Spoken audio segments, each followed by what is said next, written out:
Buenos días. Estamos aquí porque Sergio del Molino ha escrito un libro precioso desde el punto de vista de los paliativos que se titula La hora violeta, y es lo que queremos, sobre lo que queremos conversar. Pero tal vez debiéramos de contextualizar un poco lo que son los cuidados paliativos para que podamos entender luego el desarrollo de la conversación que vamos a mantener. Estos cuidados paliativos, como ha dicho José Galíndez, no tienen que ver nada con ese punto final de la vida de las personas. Los cuidados paliativos cuidan la vida, y cuidan la vida porque quieren humanizar el proceso de morir. Ese proceso que es muy difícil y que es muy duro para el paciente y para la familia. Y sobre todo, a veces parece que nos preocupamos solamente para que se consiga una muerte digna, pero es que la muerte es un acto y lo que queremos es tratar de acompañar durante el proceso de morir, que es largo a veces. Por lo tanto, los cuidados paliativos hacen eso. No prolongan la vida, sino lo que hacen es ensanchar la vida que queda. Y en esto se dedican los cuidados paliativos. Y fundamentalmente lo hacen a través de no abandonar al enfermo, acompañándole y no abandonándole, que es lo que, como veremos en el libro, en la parte final del libro, Sergio explica cómo se vio muy acompañado por los servicios sanitarios, pero abandonado en el momento final de la muerte. Y esto es lo que queremos que no ocurra. Y los paliativos lo que intentan es no abandonar al enfermo en ningún momento. Controlar todos los síntomas que le producen sufrimiento es otro de los principios de los cuidados paliativos. Y, por supuesto, no prolongar innecesariamente la agonía de las personas con tratamientos que en estos momentos ya son inútiles. Esta es otra de las formas también de trabajar en paliativos. Y cuando el paciente comprobamos que sigue sufriendo a pesar de todo el esfuerzo que estamos haciendo con los tratamientos que están indicados, tenemos que emplear la sedación paliativa, que es disminuir la consciencia para que el enfermo, cuando llegue su momento, no perciba ese sufrimiento. Esto también es cuidados paliativos. Y, por supuesto, teniendo siempre en cuenta los deseos y la voluntad del paciente, porque se los tenemos que respetar y tenemos la obligación de tenerlos en cuenta. Y, cómo no, tenemos que cuidar a la familia de ese enfermo, porque la familia en cuidados paliativos no estorba. La familia es un factor importante, necesario, porque si la familia está bien, el enfermo en ese proceso también se va a encontrar bien. Y en esto consisten los paliativos. Por lo tanto, yo no sé, Sergio, si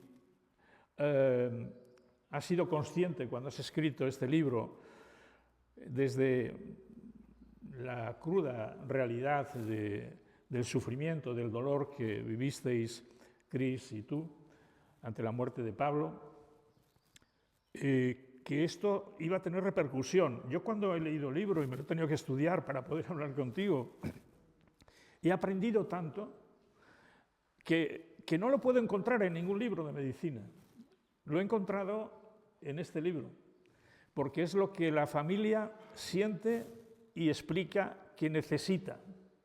Y esas necesidades de la familia a veces nosotros las comprendemos cuando hablamos con las familias, y cuando vamos a impartir clases a nuestros alumnos le explicamos: mira, la familia necesita esto.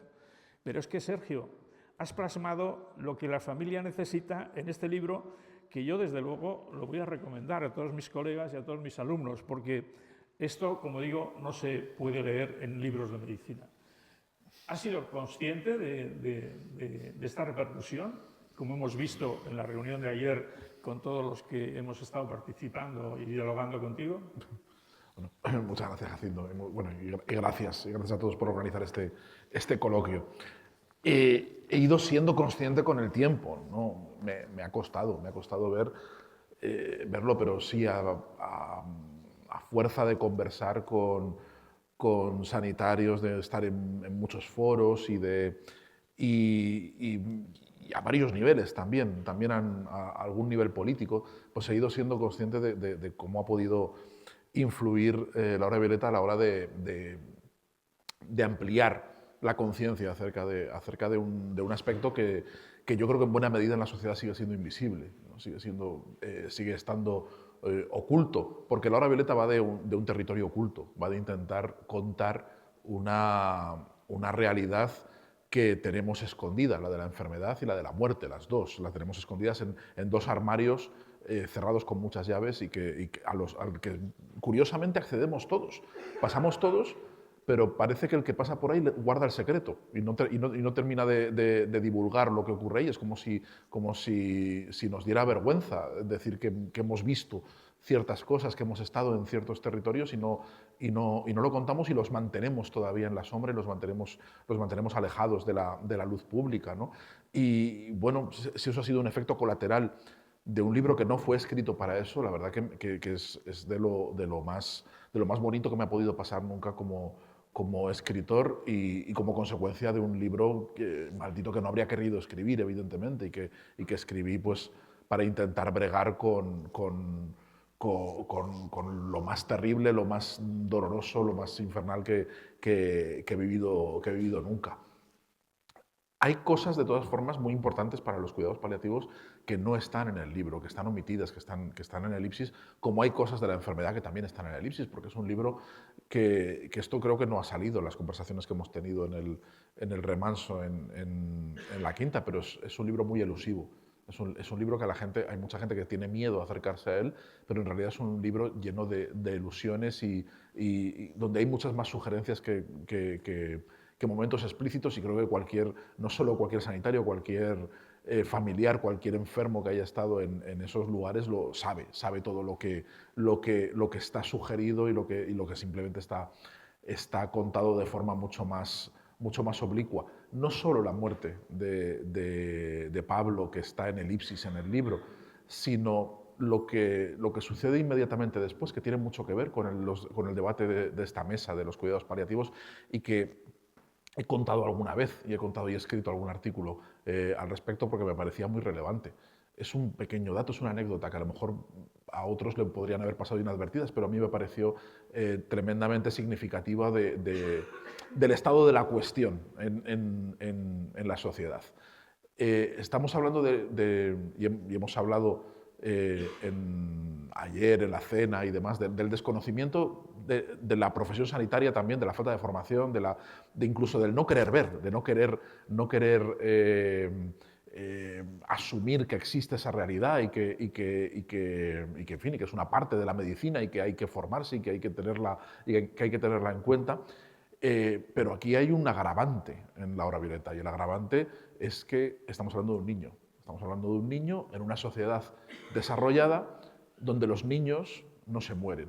Sí, cuando digo que los niños no se mueren es que la tasa de mortalidad infantil es irrelevante, ¿no? Es uno de los grandes logros, es uno de las grandes maravillas que no debería dejar de asombrarnos nunca, que hayamos conseguido en unas pocas décadas llegar a unas tasas de mortalidad infantil irrisorias, y eso hace que la muerte de los niños, que antes era cotidiana, y creo que lo hablábamos en alguno de los encuentros, de cómo la gente naturalizaba, te decía, bueno, ¿de cuántos hijos tuvo usted, señora? Dice, pues yo tuve, me viven 4, se me murieron una de tal, se me murió, o sea, era muy habitual la mortalidad infantil. Es algo que ha desaparecido, lo hemos erradicado prácticamente por completo, pero sigue habiendo, evidentemente, niños que se mueren, y cuando te toca, pues te ha tocado, ¿no? Y eso hace que los profesionales sanitarios que no están directamente vinculados a esa realidad no sepan afrontarla de ninguna de las maneras, porque no se lo han encontrado nunca. Entonces, Pablo muere en casa.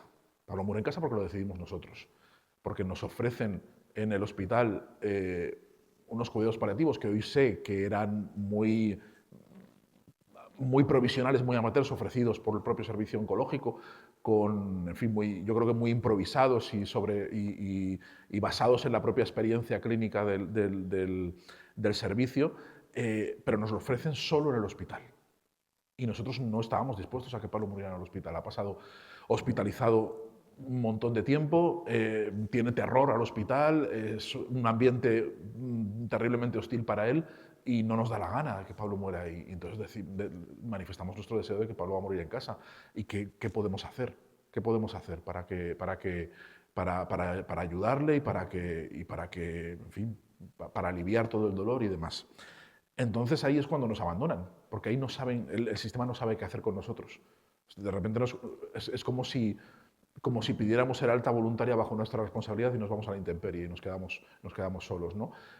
Tuvimos la suerte de contar con la complicidad extraoficial de algunos médicos que nos ayudaron un poquito, pero con una ayuda muy improvisada y muy mínima, ¿no?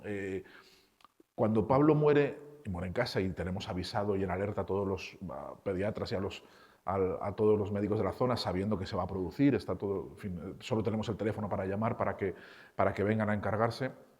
El pediatra que viene de guardia, que no es un pediatra que no conocemos, es el que le toca recibir la llamada en ese momento, viene temblando. Viene a casa temblando. Es un pediatra, no es un pediatra joven, viene un señor de 50 años, un pediatra con su carrera, ya con todo. Y viene con unos papeles y le notamos que no solo está totalmente desbordado, que no sabe cómo proceder, que intenta improvisar, intenta mantener la calma, y al sacar los papeles y al hacer todo el papeleo y la burocracia, le vemos que está perdido y entonces tira el bolígrafo en un momento dado y dice: es que os tengo que confesar, en toda mi carrera no he firmado un certificado de defunción, no sé cómo se hace, o sea, nunca me he enfrentado a esto. Claro, es pediatra, los niños no se mueren, es pediatra, ¿no? Ahí es cuando ya nos vimos totalmente perdidos. Dices, bueno, pues si se supone que el protocolo mínimo también nos falla, o sea, ¿qué hemos estado haciendo? ¿Dónde hemos estado? Hemos estado flotando en un territorio de nadie, totalmente desasistidos absolutamente de todo, ¿no? Y ahí cobré una conciencia muy dura de cómo era esto, ¿no? Que evidentemente con los niños está muy agravado, porque, en fin, pues a determinadas edades es normal morirse y nos vamos muriendo todos. Pero los niños no se mueren y un pediatra no se enfrenta a la muerte de sus pacientes. Un médico adulto sí que se enfrenta a la muerte de sus pacientes adultos, pero él no. Y ahí sí que el sentimiento de estar totalmente perdidos en un limbo sí que fue atroz.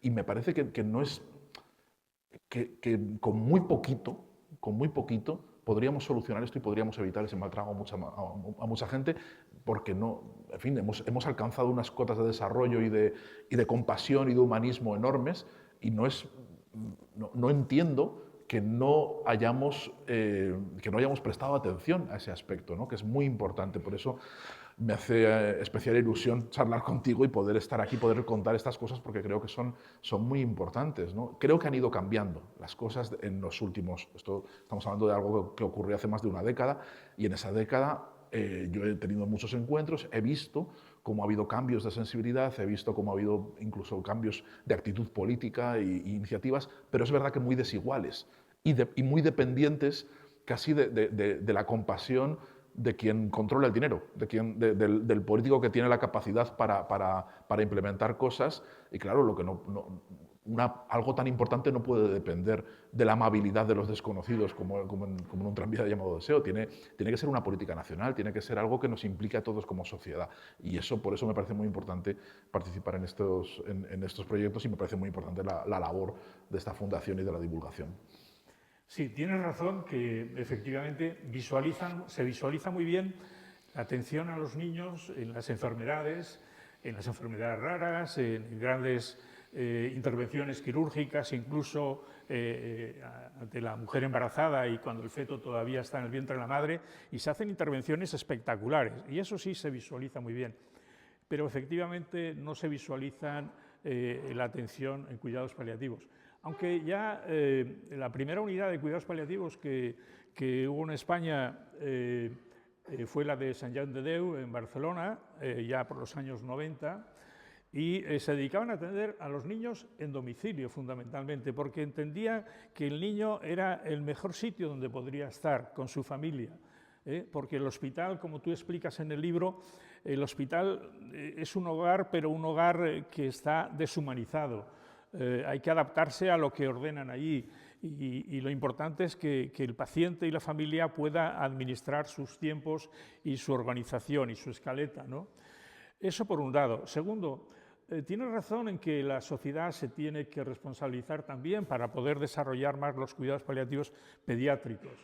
Yo te puedo decir, y aquí está el presidente y la directora de la Fundación Pia Aguirreche, que entre los proyectos que nosotros también apoyamos, estamos apoyando proyectos que se dedican a la atención a niños al final de la vida. Por lo tanto, creo que tenemos que trabajar más, ¿no? Y estoy contigo que, bueno, que es la sensación de estar abandonados para una familia que tiene, como en vuestro caso a Pablo, y que se encuentra que ahora los que le van a atender no saben cómo hacerlo. Esto también nos lleva a pensar que la formación es tan importante, porque si el médico que tiene que atender a un paciente que está en estas circunstancias o una familia tiene herramientas para poder saber ofrecer lo que necesitan, porque tal vez no necesitan mucha técnica, porque la técnica no les va a resolver ya esa vida y esa enfermedad que ha sido diagnosticada y que no se va a curar, pero necesitan ese acercamiento humano, ese saber conversar con la familia, darle esa esperanza que va a ser el mejor placebo de la atención a su familiar, ¿no? Sí, sí, sí, me parece importantísimo. Sentirte acompañado es muy importante. Y, a ver, yo entiendo que es difícil y que hay que vencer muchas resistencias, empezando por la propia incomprensión de lo que significan los cuidados paliativos y lo que significa el cuidado al final de la vida, porque es verdad que estáis luchando una batalla contraintuitiva y que parece, a priori, cuando la escuchas al principio, así de golpe, parece que va en contra del propio principio de preservación de la vida, ¿no? A toda costa, incluso de la vocación médica de muchos, ¿no? Y ese es un prejuicio muy duro de vencer y lo he comprobado. Es decir, he comprobado hablando con vosotros, he visto en fin, que el mayor campo de batalla se libra dentro de la propia medicina y también dentro de la propia gestión hospitalaria, porque esto que estamos hablando aquí, y es sorprendente que estemos hablando aquí tan abiertamente de estos asuntos a luz del día en un día estupendo, normalizando el discurso y normalizando algo en fin, que pertenece a nuestras vidas y a lo que nos vamos a enfrentar, porque hasta hace muy poco esto era un tabú. Esto hubiera sido impensable, hablar con esta naturalidad y en un foro no estrictamente especializado de estos asuntos sería totalmente intratable, con lo cual están cambiando muchas cosas. Pero todavía hay una resistencia que tiene que ver también con la gestión política, y es el tema que tiene que ver con la sensibilidad y con lo que se vende, con lo que se vende en la propia gestión política. Un presidente autonómico, un consejero de sanidad, un ministro de sanidad está encantado de hacerse una foto en la inauguración de un nuevo laboratorio de investigación para el cáncer, de la ampliación de una nueva planta, de un nuevo equipamiento para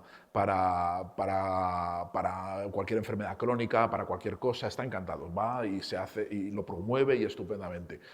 Ningún ministro, ningún consejero, ningún presidente autonómico quiere hacerse una foto inaugurando una unidad de cuidados paliativos. No quiere, eso no es algo que pueda vender bien, no es algo que tiene que ver con la esperanza de la vida, con la banalidad, con lo que se supone, con todo el discurso gazmoño y básico que se establece en torno a la enfermedad, ¿no? Y en torno al combate de la enfermedad, y la enfermedad entendida como lucha y como guerra, ¿no? El político quiere retratarse como comandante, como militar general victorioso en una batalla, ¿no? Porque hemos asimilado las metáforas bélicas. Esto no entra dentro de esas metáforas bélicas. Esto, desde una perspectiva de la enfermedad, o sea, y las metáforas bélicas sabéis que explican todo el cáncer y todas las enfermedades, ¿no? Cuando la intervención siempre dice, vamos a matar bichos, vamos a bombardear, dice la quimioterapia como bombardeo, ese tipo de cosas. Siempre se establece una retórica militar. En esa lógica militar, los cuidados paliativos son una rendición. Ningún general quiere posar orgulloso ante el documento de capitulación. Y eso exige, para que eso cambie, tiene que cambiar la mentalidad de la enfermedad como una campaña militar. Y toda esa concepción de la enfermedad como lucha, ¿no? Esa idea del enfermo como luchador. Dice, estoy luchando, mucha gente dice, estoy luchando contra una enfermedad. La enfermedad se sufre, La enfermedad hay que cuidarla, la enfermedad hay que atenderla, pero tú en rigor no estás luchando contra ella, estás sufriendo, estás padeciéndola y estás poniéndote en las mejores manos y haciendo lo mejor que puedes para poder superarla. Pero no hay una lucha, o sea, no eres un guerrero, no vas pintado, no estás combatiendo contra nadie. Si cambiamos esa percepción tan generalizada, cambiaremos también esto y cambiaremos también la visión que hay en torno al fin de la vida. Creo que poco a poco lo vamos haciendo, creo que poco a poco se va desacreditando esa mirada belicista sobre la enfermedad y estamos asumiendo una mirada mucho más compasiva y más relativa a que, a que el enfermo es alguien frágil al que la sociedad debe cuidar, no un luchador que se planta a pecho descubierto y dices, ¡guau, qué bien, qué ánimo! Y que nos inspira a los demás, que eso es lo peor. O sea, que el enfermo nos tenga que inspirar a los sanos ya me parece la repanocha. O sea, no puedo... No, o sea, encima, con lo que tiene encima, tiene que sonreír y soltarnos unas frases inspiradoras para que nosotros nos vayamos, después de visitarlo, nos vayamos a casa contentos. Hombre, pues no, aquí no importamos nosotros, no somos los protagonistas nosotros, es el enfermo y tenemos que centrarnos en él. Sí, yo creo que tenemos que naturalizar también lo que son los cuidados paliativos, la medicina paliativa, ¿no? Por eso el lema de nuestra fundación es hacia una cultura paliativa, porque entendemos que conocemos muy bien la cultura preventiva de la medicina. Todos hemos experimentado las vacunas, sobre todo en la época de la pandemia, con las vacunas de nuestros hijos, etc. Conocemos muy bien la medicina o la cultura curativa de la medicina, porque ¿quién no ha ido a que le curen una neumonía, unas anginas o le arreglen una fractura que ha tenido haciendo deporte, etcétera? Pero desconocemos lo que es la cultura paliativa, ¿no? Y yo creo que la tenemos que asumir y la tenemos que incluir dentro de lo que es la disciplina de la medicina en general. Tendría que ser una parte más, la medicina preventiva, la curativa y la paliativa, porque claro, a nosotros en las facultades nos han enseñado a prevenir las enfermedades, si no las podemos prevenir, que las curemos, pero no nos han dicho qué tenemos que hacer cuando no podemos ni lo uno ni lo otro. A eso no nos han enseñado, lo hemos tenido que ir aprendiendo a medida que nos hemos encontrado con ese paciente que no somos capaces de curar. Yo creo que cuando normalicemos eso también ganaremos, como dices tú, una batalla, ¿no? En cuanto a los políticos que tú planteas, estoy contigo, incluso se dan cuenta exclusivamente cuando les afecta a ellos o les ha ocurrido algún caso en su familia muy cercana. Y entonces cuando se pone a pensar que igual tienen que arreglar algo para que eso no vuelva a ocurrir, porque les ha ocurrido a ellos, pero es triste, ¿no?, que tengamos que esperar a que les ocurra a ellos para hacerlo.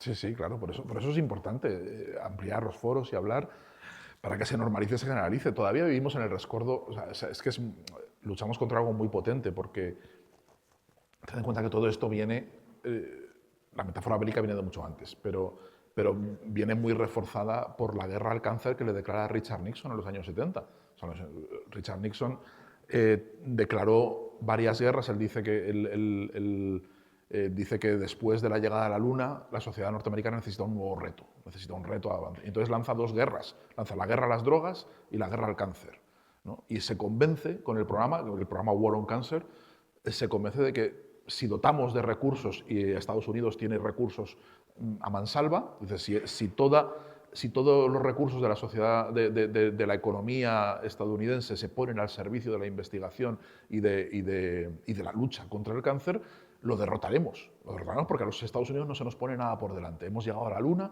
si nos proponemos algo como sociedad lo conseguimos, ¿no? Y hay un voluntarismo y un espíritu de explorador, guerrero, mesiánico, que ha hecho mucho daño a la percepción del enfermo como alguien frágil que debe ser cuidado, ¿no? y que se nos ha metido, ha tenido mucho éxito.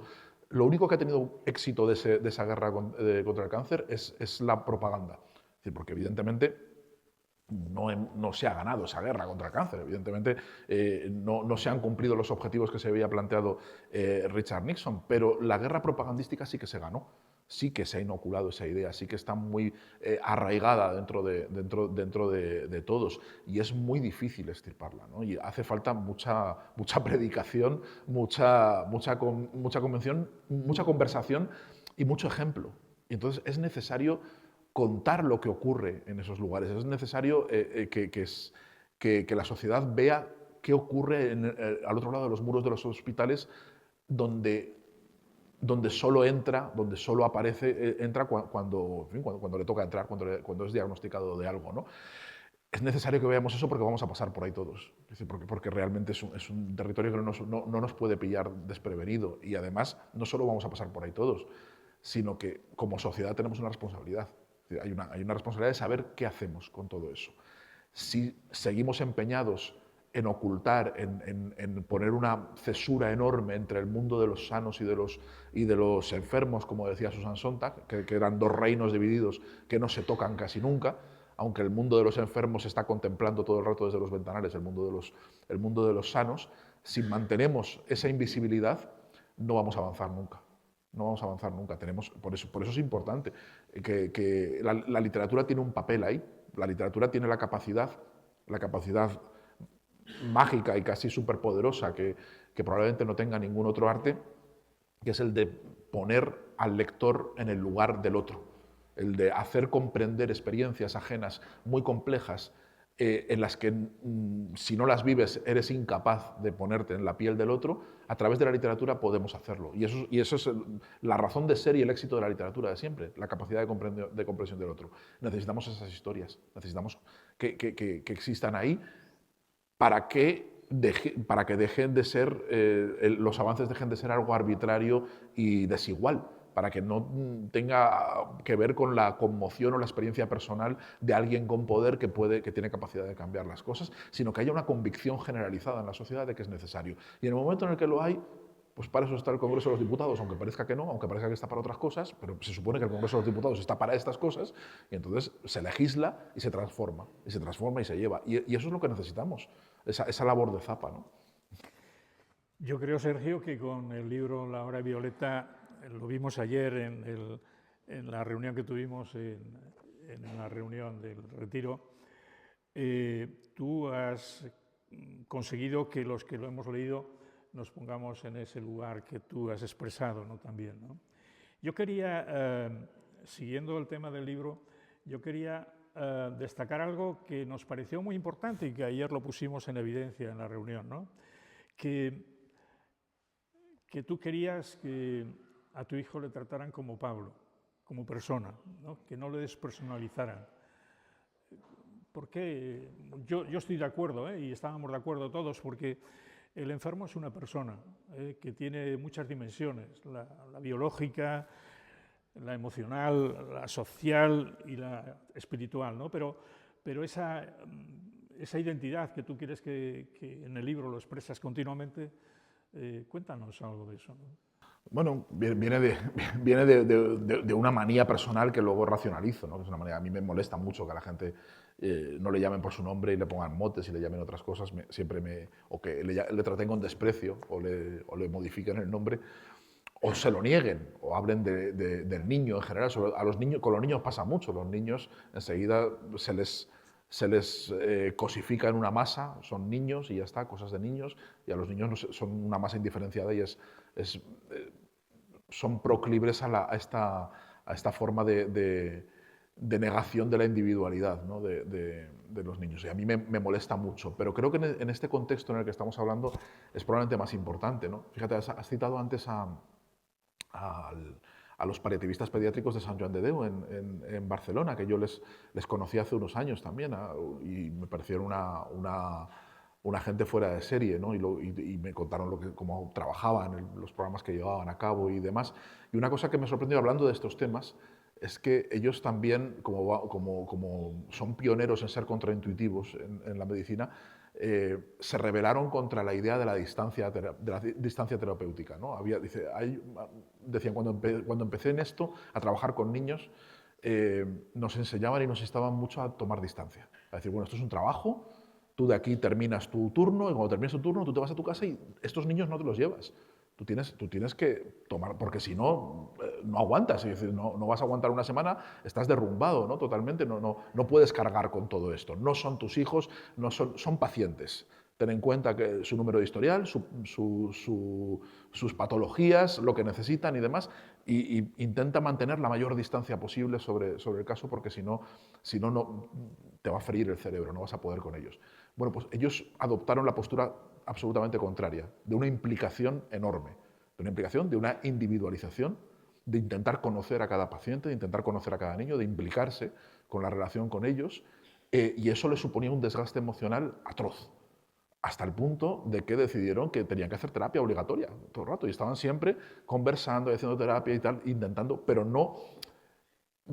llevándose a los niños a casa. Quiero decir, no, ¿cómo no me voy a llevar a los niños a casa? Dice, ¿cómo voy a salir de aquí, ponerme la ropa de civil y de repente soy otra persona y me he olvidado de todo lo que he visto aquí? Eso no lo puede hacer nadie, esa disociación no la puede hacer nadie. Lo que tienes que hacer es trabajarla y madurarla y saber en qué trabajo estás, ¿no? Eso me parece que es muy importante. Y por eso creo que son importantes los nombres, ¿no?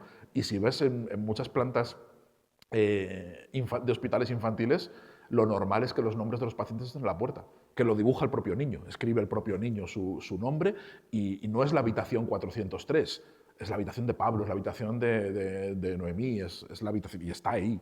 Y entonces entras ahí y el espacio está tuneado y adaptado a su gusto, y si hay que mover la cama o hay que mover los muebles, se mueven. Quiero decir, ese tipo de cosas creo que son muy importantes, y han cambiado, han revolucionado la forma de atender a los niños, ¿no? Y creo que insistir en el nombre, insistir en que esto no es un caso más, que esto no es un niño, es muy importante. Sí. La hora de Violeta, a quien lo lee, si es profesional, no nos enseña medicina, no nos enseña lo que es la quimioterapia, aunque lo describes muy bien porque lo entendiste como familiar que recibía su hijo Pablo la quimioterapia, por supuesto. Pero no nos enseña medicina, pero nos enseña algo que es tan importante como es cómo influye la enfermedad de Pablo en todo vuestro mundo, ¿no? En todo vuestro mundo, que a partir de entonces se desmorona, el mundo de Cris y el mundo tuyo.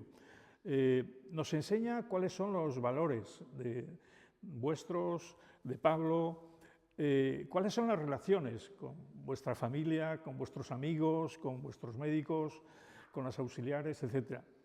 Claro, si el médico que atiende a un paciente que está en esa situación solamente se preocupa de conocer lo que es los datos objetivos de la enfermedad y los síntomas, etc., sin conocer qué es lo que repercute esa enfermedad en el mundo de esas personas que lo padecen o que le acompañan, ni tienen en cuenta sus valores, ni sus relaciones, ni sus expectativas, que también las vuestras se derrumbaron, no estamos trabajando al mismo nivel y no nos vamos a encontrar. Por eso, este libro, quien lo lea, los profesionales que lo hemos leído y los que lo vayan a leer, aprenderán esto que es tan importante para conectar totalmente con el enfermo y la familia.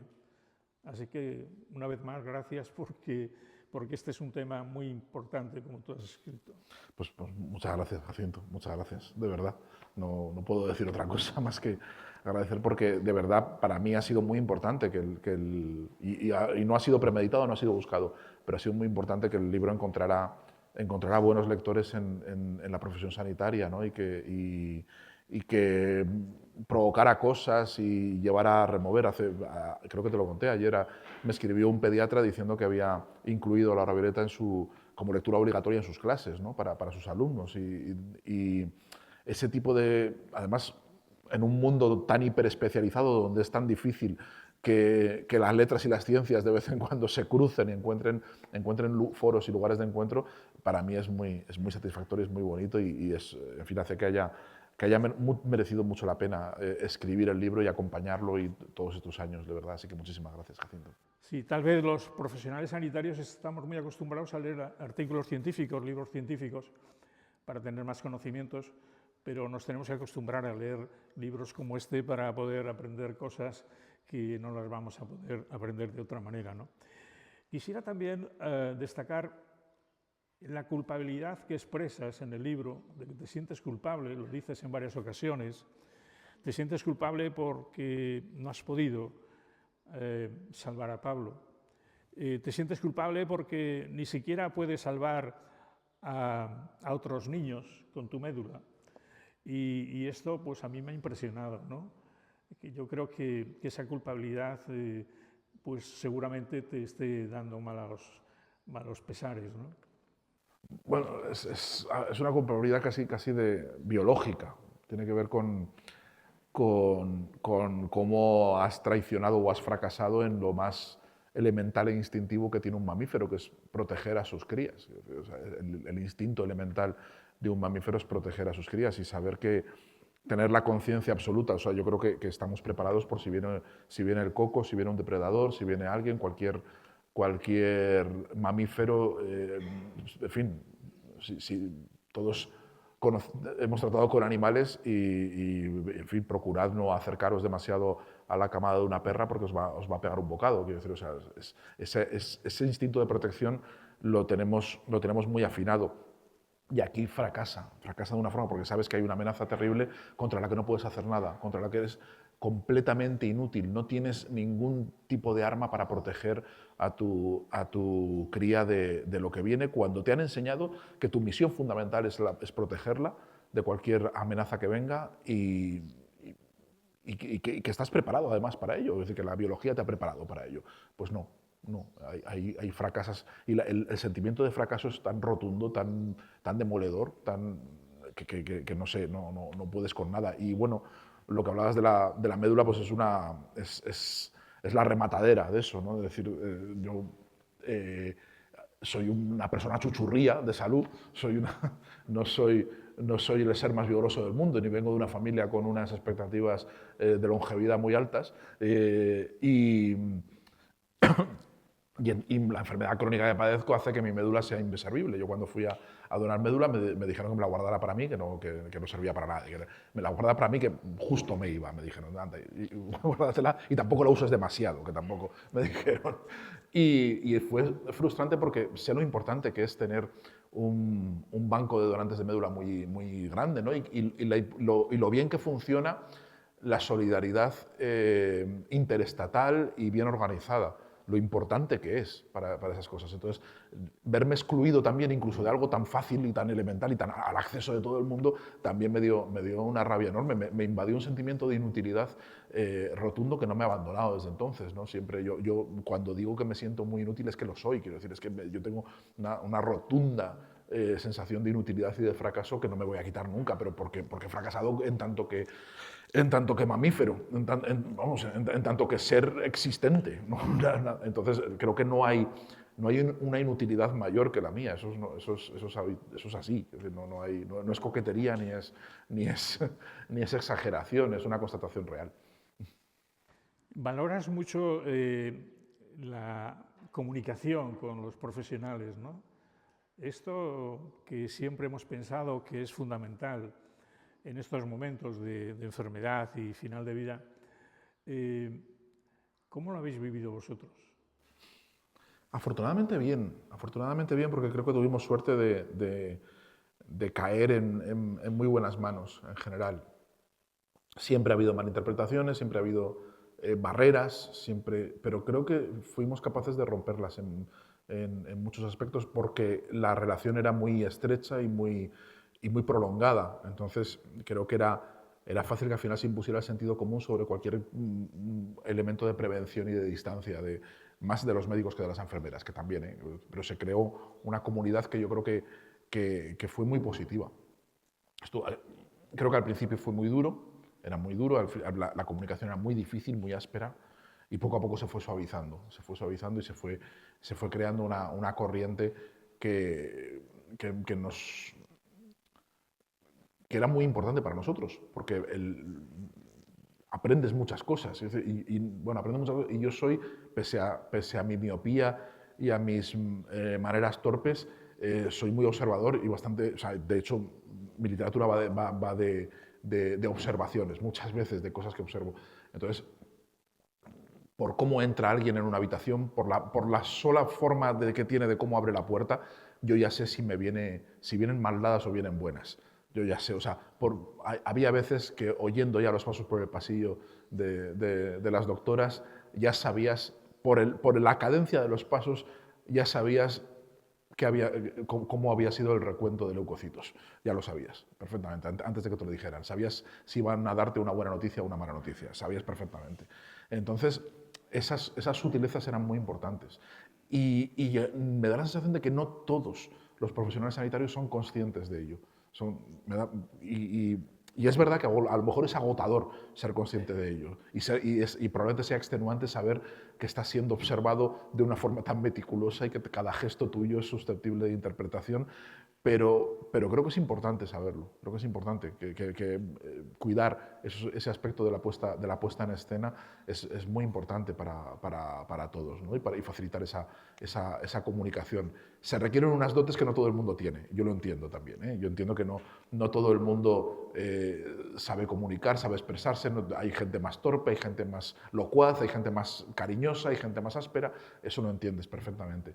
Pero creo que una mínima conciencia y un mínimo entrenamiento de la puesta en escena es importante para los profesionales sanitarios. Sí.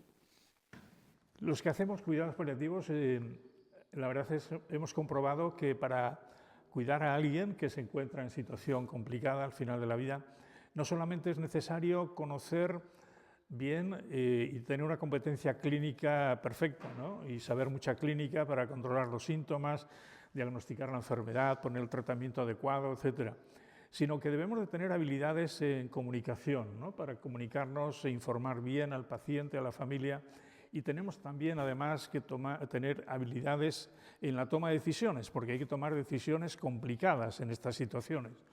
Esto, francamente, vemos que, como tú bien decías, no todos tienen las mismas cualidades, pero al menos hay que pedir un mínimo para que esto funcione, porque si no, podemos generar muchas más complicaciones de la enfermedad que ya está padeciendo con nuestra mala información o con nuestra mala toma de decisión, ¿no? Los números también veo que te traían por la calle la amargura, ¿no? Ese 30% que te planteaban, ese 1 o 4 de cada 10, etcétera, ¿no? Sí, te agarras a un clavo ardiendo, te agarras a todo. Y también maldices, porque empiezas a hacer comparaciones numéricas y ves que era, o sea, yo cuando caí en la cuenta de que era mucho más fácil o la probabilidad de que me tocara la lotería, en el caso de que jugase, era mucho más alta que el hecho de que mi hijo hubiera tenido un diagnóstico de leucemia mieloide. Para mí eso era desolador, decir, pues es que no se puede tener peor suerte, no se puede...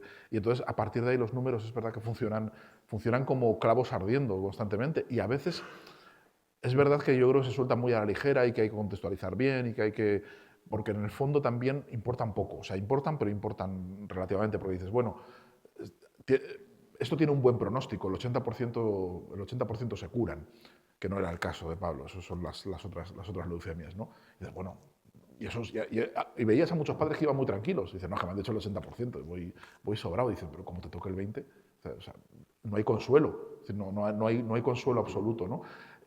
Pero te vas agarrando, vas diciendo, o sea, y cada vez cuando la esperanza va reduciéndose, pues los porcentajes cada vez te parecen mejor. O sea, cuando todo está reducido, te dicen un 10%, te parece un 10%, 1 de cada 10, y esto está hecho,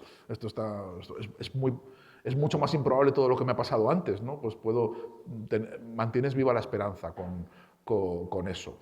Y bueno, creo que si no lo gestionas bien te vuelves loco con esas previsiones. Pero de todas formas, me da por la calle de la amargura, pero también nosotros teníamos una disciplina muy férrea de ceñirnos al presente, al aquí y a la ahora, de no imaginar qué va a pasar dentro de 2 meses, dentro de 3 meses, dentro de un año, sino, bueno, cómo estamos hoy, qué pasa hoy, a lo sumo qué va a pasar mañana y ya está. No nos permitíamos imaginar mucho más allá para poder estar centrados en el aquí y a la hora. Para eso era importante, ¿no? Y para eso había que, bueno, tomarte los números un poco a la ligera, como un juego, aunque también era inevitable tomarlos como una puerta a la esperanza muchas veces, ¿no? Cuando te decían esas cosas. Muy bien, en el libro abordas el tema de la enfermedad de Pablo, no abordas el tema de la muerte, nos lo explicaste ayer, y luego sí abordas el tema del duelo. El tema del duelo me llama la atención porque además creo que es una terapia que se aconseja el revisar las fotos, los juguetes, tenerlos presentes, en seleccionar cuáles quieres guardar y cuáles no. En fin, ¿eso cómo lo vivisteis? Bueno, como lo cuento en el libro, con mucha naturalidad, ¿no? Hemos hecho un esfuerzo muy grande y de forma totalmente intuitiva, nada meditado, por naturalizar absolutamente todo, por no teñir de tabú o dar una pátina tétrica a nada, absolutamente, y no dejar ningún territorio que sea innombrable o que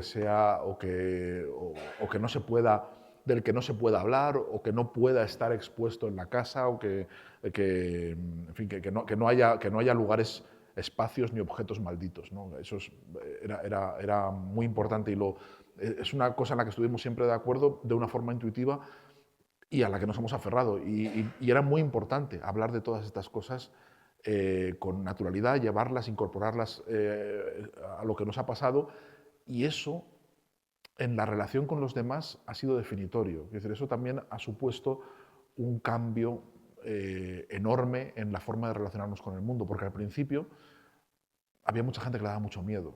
O sea, le aterraba oírnos hablar como hablábamos, ¿no? Le parecía una monstruosidad, porque todo a nuestro alrededor se teñía de un manto de silencio, de sobreentendidos.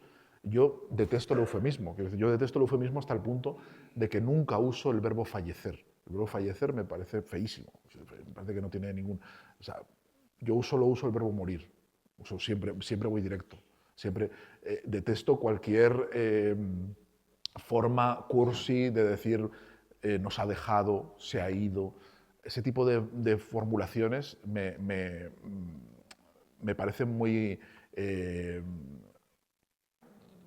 poco adecuadas e incluso ofensivas. Entonces siempre las he rehuido y siempre he hablado de una forma muy directa y siempre he escrito de una forma muy directa.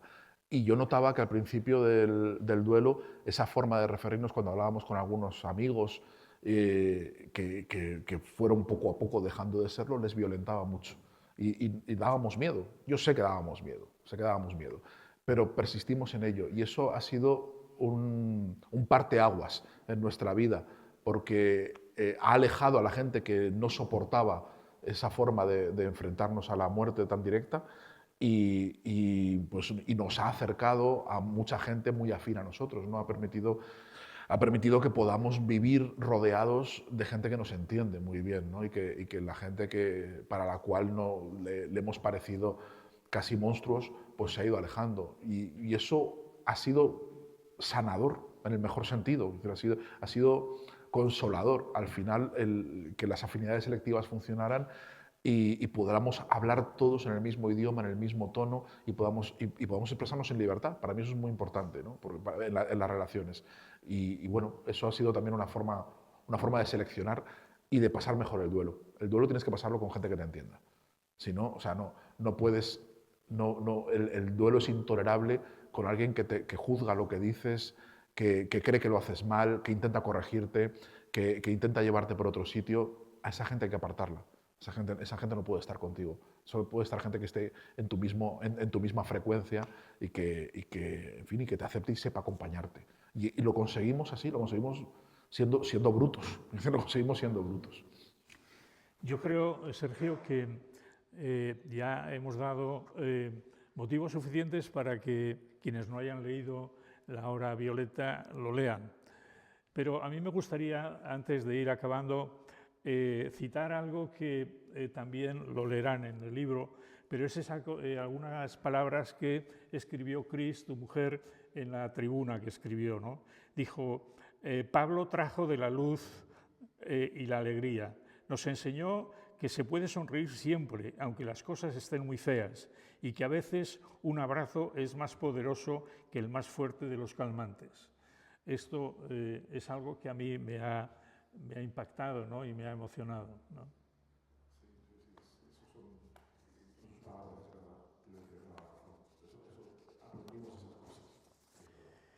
Bien, Sergio, yo creo que darte las gracias porque vuestra lección de vida, con esa realidad de vuestro dolor vivido y haberlo expresado también en la hora violeta, solamente nos queda agradecerte, ¿no? Pero no podrás salvar a nadie con tu médula, como hemos dicho, pero estoy seguro que con este libro ayudarás a que los profesionales sanitarios que lo lean podamos acompañar mejor a los enfermos y a sus familias. Y también, además, cualquier persona que no sea sanitario aprenderá seguramente a sobrellevar más su pena y a poder aguantar, y no aguantar, sino acompañar mejor a su ser querido, a su hijo, a su padre, a su hermano, etc. Bueno, yo me encargaré que los profesionales sanitarios lo lean. Lo que nos enseñas en este libro, como he dicho antes, no lo podemos leer en los libros de medicina. Muchas gracias, Sergio. Muchísimas gracias.